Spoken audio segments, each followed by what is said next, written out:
everyone and welcome back to another video. Today I'm going to show you the basics on how to write in calligraphy. So let's do it.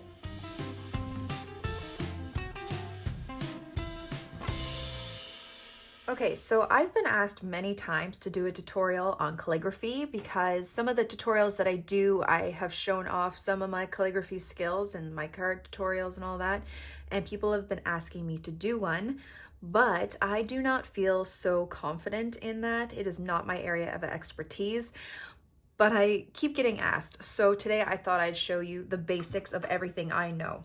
Everything I've learned about calligraphy, I've learned from Becca from the Happy Ever Crafter, and she is an incredible calligrapher, is that a word? Yes.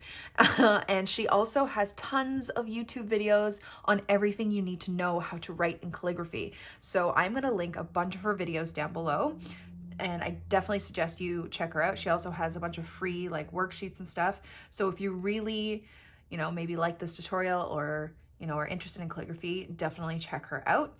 But today I thought I'd show you what I know and what I have learned and just the basics, especially with Valentine's Day coming up and the couple card tutorials I'm going to be doing for Valentine's Day. This may give you a couple ideas of where to start. So we're going to jump right in. First, we're going to talk about the materials you need. So you're going to need something to write with. And in modern calligraphy, we use brush pens, and these brush pens are awesome. They have a flexible tip, so depending on the pressure you use, so like light pressure or heavy pressure, you get different thickness in your lines, okay? So a great pen for beginners is this Tombow one, which has another name and I can't pronounce it, but I will link it below. I will link all these things below. But this is a great one for beginners. It is really nice and stiff, so it's a bit easier to control. The one I started out with was this Tombow dual tip brush pen, and it has a bullet tip like that.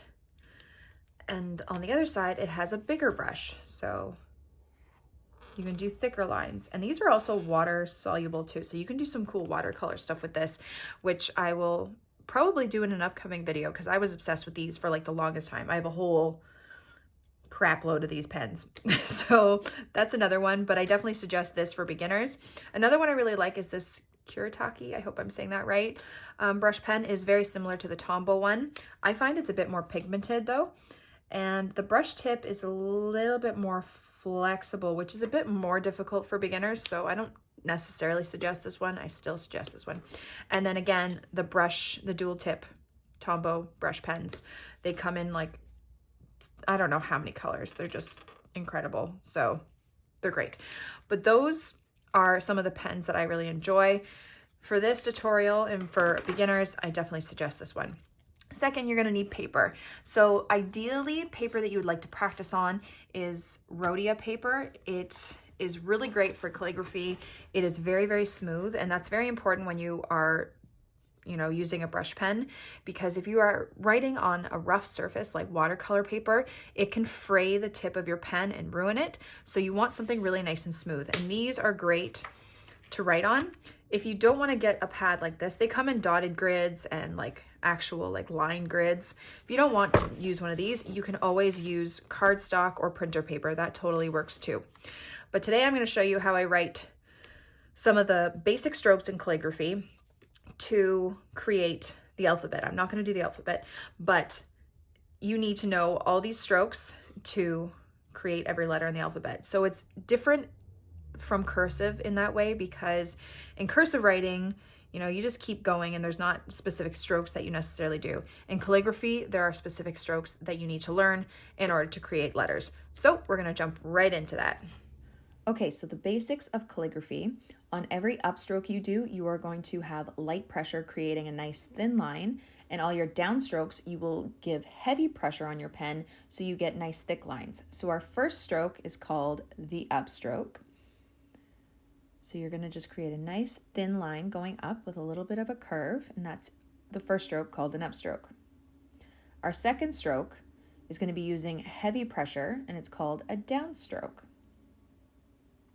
So you just go down using heavier pressure, okay? Our next stroke is called an overturn.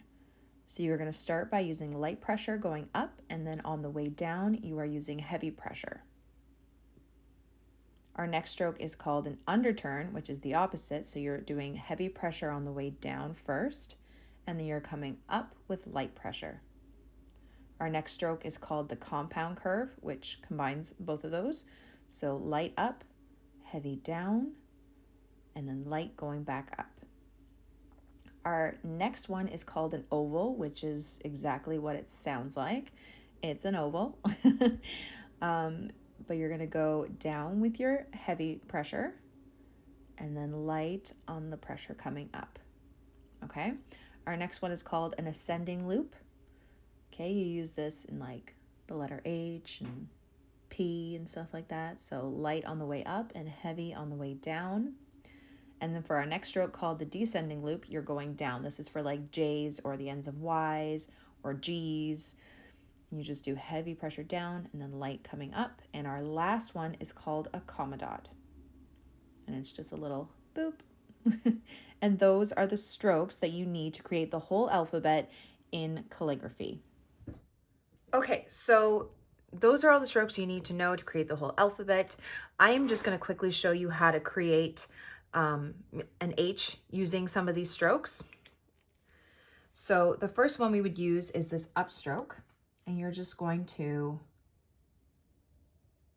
do the light upstroke. Then you're going to do an ascending loop. So light. And you take your pen off the paper in between each stroke. Okay. Unlike cursive where you just keep going. So you're going to go light up, heavy down. And then the next one you're going to do is the compound curve. Okay. So you're going up with your light pressure, down, heavy pressure. Light. Okay, and then let's write the word high. So we're just going to come down with our heavy pressure and light with our up pressure. Boop, high. And there you go. Okay, so that is how you use these strokes to create words. I am just going to show you how I would write Happy Valentine's Day in calligraphy. And let's do it.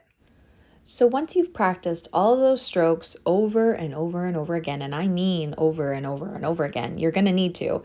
It does take lots of practice, and if you don't practice for a while, you tend to lose it, in my opinion. I know I have. Then you can add a bit of style to your own writing and your own calligraphy. This is one way to do it, but there's lots of different, styles you can add, and there's lots of resources out there on how to add style, like flourishing and bounce calligraphy. I'll link some of those below too, but you don't just have to stick to one way. But these are the basics, and this will help you develop your own style. So I definitely suggest you start with this. So now I'm going to show you a different way to add lettering to your pieces that's not calligraphy, but using kind of the same principles with the heavy downstrokes and the light upstrokes. So I'm just doing plain block letters, but on the downstrokes, I'm using that heavy pressure, and on the upstrokes, I'm using light pressure, and it just adds a different style. And I'm also, if you look at the H and the A, I am putting those horizontal lines a lot lower, and it just gives it something, different to look at. So this is another option for lettering on your cards if you like, and it's really, really easy. Another way to change it up is using those horizontal lines on like the H and the A on happy when you're doing the block letters and bringing them up. So it just looks a bit different, but it's a different style. Another thing you can do too is mix and match fonts. So I'm doing the block letters for happy, but on Valentine's Day, I'm going to use calligraphy. And the way I'm doing calligraphy here is a bit less of the traditional way. I might just go, a bit more slanted. I can use more flourishes.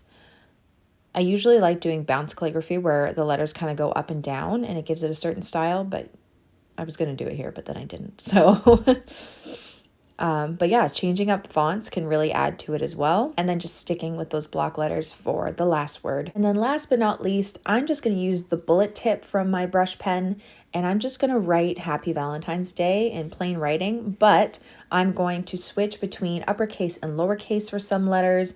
And again, it just adds a different style.